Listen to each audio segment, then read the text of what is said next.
Pemirsa Ayo Hidup Sehat, Anda pasti tidak asing jika mendengar istilah pubertas. Namun tahukah Anda, apakah arti dari pubertas itu sendiri? Pubertas adalah perubahan dari seorang remaja dari masa anak-anak ke masa dewasa. Namun masyarakat banyak yang beranggapan kalau masa pubertas itu sering sekali terjadi 2 kali. Dan biasa terjadi pada pria dewasa yang memasuki umur 40 tahun. Salah satu ciri yang sering dianggap seorang pria dewasa sedang mengalami pubertas kedua adalah perubahan gaya berpakaian. Hal ini dikarenakan pria tersebut tidak ingin terlihat sudah berumur di depan banyak orang. Alhasil, ia menutupinya dengan model pakaian yang lebih modis dan juga rapi. Eits, jangan salah. Menurut beberapa penelitian, wanita juga dapat mengalami masa pubertas kedua loh pemirsa. Salah satu cirinya adalah ingin tampil lebih menarik dari biasanya. Hal ini dikarenakan wanita tersebut ingin menarik perhatian banyak orang dan juga mendapatkan sebuah pujian. Lalu apakah pubertas kedua bisa dicegah? Untuk lebih jelasnya, mari kita simak penjelasan dokter di Ayo Hidup Sehat. Oh, pubertas. Nih saya di umur-umur 40 nih, Dok. Ini rasanya seperti apa sih, Dok? Ini pubertas kedua emang ada, Dok? Emang rasanya gimana? Emang suka suka centil-centil atau gimana gitu? Iya, lumayan sih. Aduh, tapi ngomong-ngomong Bapak nanya-nanya langsung. Kenal nggak nih sama dokter siapa? Benar, belum kenalan ya, Dok. Ini Dokter Iman Firmansyah, spesialis kesehatan jiwa. Gitu. Dokter Iman nih bakalan ngobrol-ngobrol tentang pubertas kedua. Mungkin Bapak mau mau konsultasi? Bener.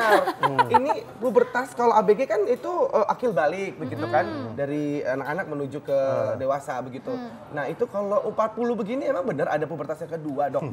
Ya, tadi benar ya bilang pubertas itu emang ada peralihan secara fisik, psikologis, perilaku, bahkan seksual. Jadi arahnya ke arah sana. Betul. Pubertas. Ya. Tapi apakah ada pubertas kedua? Secara kedokteran tidak ada.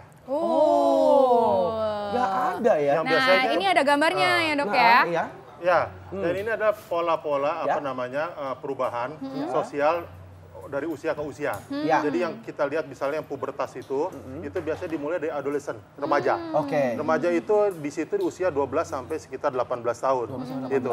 Dia ada di atas ada identitas, dia mencari identitas. Betul. Gimana saya harus seperti apa dan bagaimana, karena mereka masih belum ada saya anak bukan, dewasa bukan. Makanya mencari identitas itu. Pada saat identitas yang di atas itu tidak dapat, di bawahnya ada role confusion. Dia akan kebingungan peran. Dia akan, saya ini sebagai anak atau dewasa, apalagi udah diawali dengan perubahan-perubahan secara fisik, psikologis, bahkan ada seksual juga gitu. Makanya masuklah ke fase berikutnya yang adult itu. Ada fase intimasi, dia berusaha berhubungan dengan pasangan dan lain-lain. Pada saat hubungannya tidak lancar, dia akan mengalami isolasi yang paling bawah itu. Maksudnya apa tuh, Dok? Isolasi, dia akan mengurung diri, tidak mau berteman, karena dia merasa kecewa, kecewa berlebihan. Seperti itu. Nah, kapan itu, isolasi itu yang membuat maksudnya kalau misalnya terjadi masalah, maksudnya ada masalah pada saat intimasinya nggak berhasil, itu yang atas itu yang normal, yang berhasil. Atas normal, yang bawahnya itu, nah role confusion, isolasi. Nah, kapan disebut puber kedua itu yang dimaksud oleh masyarakat, atau kita sebut tuh midlife crisis lah, krisis usia-usia pertengahan lah, gitu ya. Mungkin Mas Bekti ya. Betul. Makasih ya, Dok. Iya, sama-sama.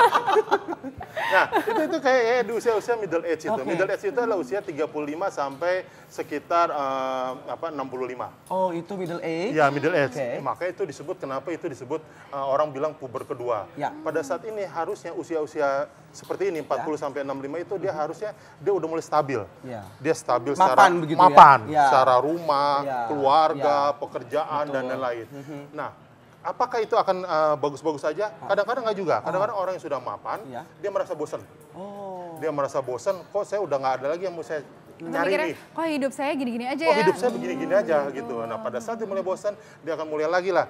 Seperti anak-anak muda, mulai dia berbelanja mobil-mobil mewah, sport kayak anak-anak muda, dandan, wangi-wangi, pakai baju oranye gitu lah. Ya, gitu. lebih muda. Lebih muda. Berarti itu apa bisa dibilang puber itu akhirnya? Karena terlihat pengen supaya nggak stuck begitu kan ya, pengen lagi terlihat muda.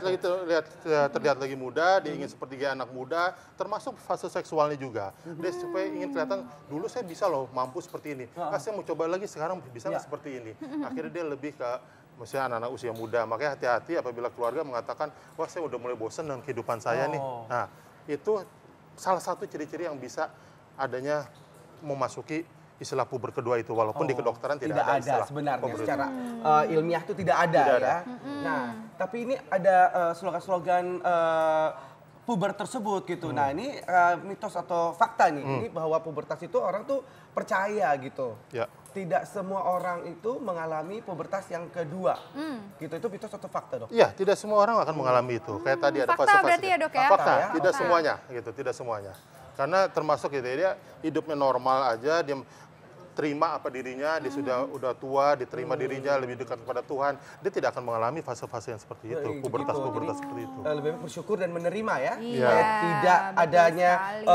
pengen punya rasa puber kedua itu ya gitu. Rasanya nggak puas, kayaknya nanti saya harus ini lagi, saya harus tambah lagi, tambah lagi gitu ya. Dok, Bingung, ya. tambah lagi apanya nih maksudnya? Tambah lagi. istri lagi atau Aduh Bunda, Bunda dengerin nggak ya Bunda?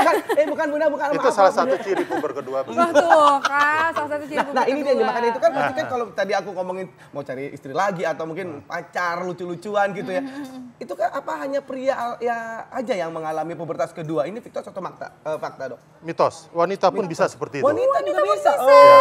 Walaupun pria lebih banyak. Saya belum 40 Belum Pak. 40 ya, oke. Kan 35 dibilangnya. Tapi wanita itu apabila dia mengalami seperti ciri puber kedua, itu kadang-kadang mendekati perimenopause. Oh, Mendekati fase menopause gitu. sudah hampir 50 ya. Ya, Dok, dia pengen seperti kelihatan tampil. Karena kan orang menopause kan dia udah mulai turun tuh hormon-hormonnya segala macam tuh ya. Hormon estrogennya dan lain udah mulai turun. Dia ingin supaya kelihatan lagi lah, tampil lebih muda, lebih cantik, make up, botox, detox dan lain-lain lah semuanya seperti itu. Itu kalau yang benar-benar mempercayai kalau memang ada perasaan ingin puber seperti itu ya, Dok ya. Iya. Oke. Nah, ini Dok, ini menarik sekali. Ternyata ada juga, kita sudah meliput, ada pengakuan dari perempuan yang katanya mengalami pubertas kedua. Seperti apa ya? Kita lihat sekarang ini.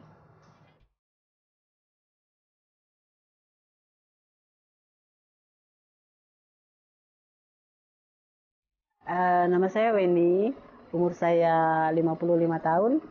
Kesibukan saya sehari-hari kebetulan ngurusin usaha sendiri.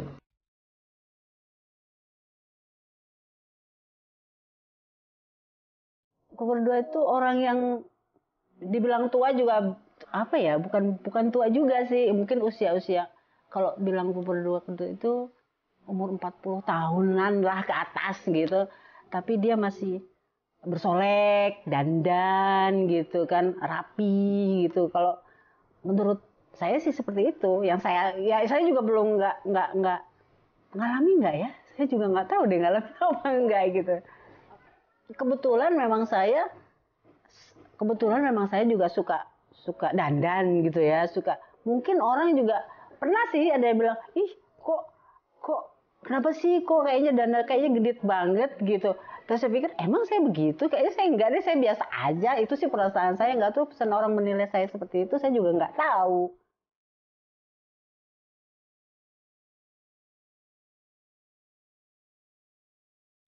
Kalau menurut saya wajar, karena saya rasa wanita pada umumnya ingin dilihat cantik dong, walaupun usianya memang sudah cukup umur. Saya rasa sih penting juga, wajar juga. Apa ya, nggak bilang gue lagi di puber kedua nih gitu. Enggak sih, biasa aja. Karena memang dari dulu seperti ini gitu. Jadi tapi orang-orang aja bilang, ih genit amat sih, bukan genit lah misalnya, dibilangnya ini sudah dandan mulu apa-apa gitu. Tapi orang-orang mereka nggak tahu bahwa memang saya seperti ini penampilannya gitu.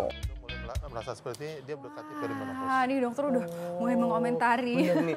Ini dok, apa tadi yang dokter sampaikan tadi, maksudnya ternyata dia mengakui kalau dia pubertas kedua. Menurut dokter? Iya, kadang-kadang jarang juga ya ada yang mau mengakui di pubertas kedua ya. Nah, kalau dia ngaku gitu kenapa tuh, Dok? Ya, mungkin memang dia ingin meluapkan itu, ingin supaya mungkin pasangannya, suaminya mendengar bahwa dia mau seperti ini lagi, ini mungkin supaya lebih banyak perhatian lagi dari suaminya. gitu. Butuh seperti itu. Karena orang yang mengalami pubertas kedua ya, ini bukan istilah kedokteran, tapi pubertas kedua ini itu mendekati ada kecemasan, bahkan nanti bisa depresi juga. Wah, berarti semakin ini ya, malah kalau dibiarkan malah jadi berbahaya. Ya. Begitu. Ya, oke, ini berhubungan dengan mitos fakta berikutnya. Pubertas kedua sebabkan mudah alami depresi dan gelisah. Mitos atau fakta, Dok? Iya, fakta. Fakta. Ya. Oh, fakta Bisa diawali dengan depresi kecemasan dulu menjadi puber kedua, atau puber kedua itu bisa menyebabkan depresi atau kecemasan. Jadi itu seperti lingkaran lingkaran setan lah seperti itu. Jadi ini saling berkaitan gitu. Saya sudah berusaha cantiknya di make up setebal-tebalnya segala macam, kok keriput masih ada ya, lama-lama dia cemas, udah habis duit banyak tapi muka ya segitu-gitu aja begitu kan. Dia nggak bisa juga ngikutin yang masih muda-muda. Akhirnya dia bisa cemas. Oh jangan-jangan nanti kayak muka kayak gini suami saya udah nggak cantik lagi, nggak suka lagi, nggak sayang lagi. Itu kata dokter tadi barusan tuh sempat pada saat tadi kita lihat VT-nya, dokter bilang katanya ini udah mendekati menopause begitu. Kadang-kadang untuk wanita itu adalah salah satu bisa mendekati ciri-ciri perimenopause. Jadi mendekati pada saat itu, karena ciri-ciri wanita yang mau mendekati perimenopause kan ada flushing ya, adanya panas, terus kegelisahan, mudah marah, emosi, dan itu kan mendekati cemas dan marah juga seperti itu. Nah dok, nih pertanyaan semua laki-laki nih sepertinya ya, saya mewakili nih ya. Yakin, bukan pertanyaan Bapak. Saya juga sih. Ini fakta atau mitos nih dok, kalau libido seksual itu meningkat saat pubertas kedua ini dok? Iya. sih dok ini.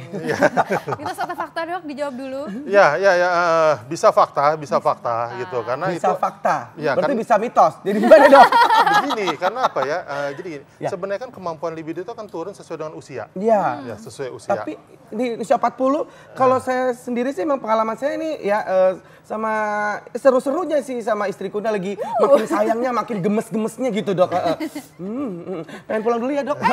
Stop dulu, stop. Serunya pengen, tapi lama nggak? Hanya pengen doang gitu serunya? Lama dok, enak aja dok. Pengen aja gitu. Tapi pas udah dekat udah nggak jadi gitu, nggak ya? Jadi dok. Oh jadi ya? Saya pulang dulu deh kalau begitu. Ibu pulang. Jadi gimana dok sebenarnya? Iya, jadi seperti itu. Ya. Makanya kan tergantung kan libido itu juga kan akan ada niat dan rasa nyaman juga. Iya. Sehebat-hebatnya orang kalau misalnya lagi terpaksa terburu-buru untuk melakukan hal-hal yang berhubungan dengan seks, pasti juga tidak akan nyaman juga, tidak akan enak juga. Nah, jadi pada saat dia ingin membuktikan diri untuk seperti itu, libido itu akan meningkat. Jadi keinginan dirangsang pun akan meningkat seperti itu. Jadi bisa fakta juga.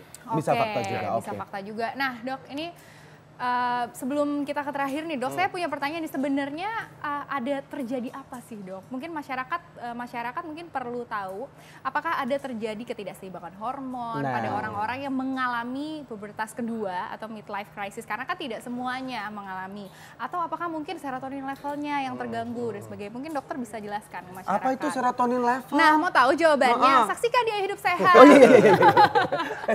Silakan. Iya. Jadi di manusia itu kan ada salah satu hormonnya ada kortisol, hormon rasa cemas gitu. Jadi pada saat orang kecemasan meningkat, itu kortisol akan meningkat. Makin meningkat kortisol, kecemasannya makin tinggi. Nah, orang-orang yang sudah midlife crisis ini, dia selalu merasa cemas. Misalnya, baik laki-laki maupun wanita ya. Yang laki-laki mungkin saya sudah tidak gagah lagi, sudah tidak jantan lagi. Kelaki-lakian saya kayaknya seperti diragukan. Saya ingin membuktikan seperti itu. Dan itu kecemasan itu akan terus berulang. Dan kortisol akan meningkat. Kortisol meningkat, lalu ada juga hormon lain, misalnya serotonin dan lain-lain. Serotonin itu untuk meningkatkan supaya tidak terjadi depresi dan lain-lain. Karena kecemasan dengan depresi saling berkaitan, jadi berdekatan sekali.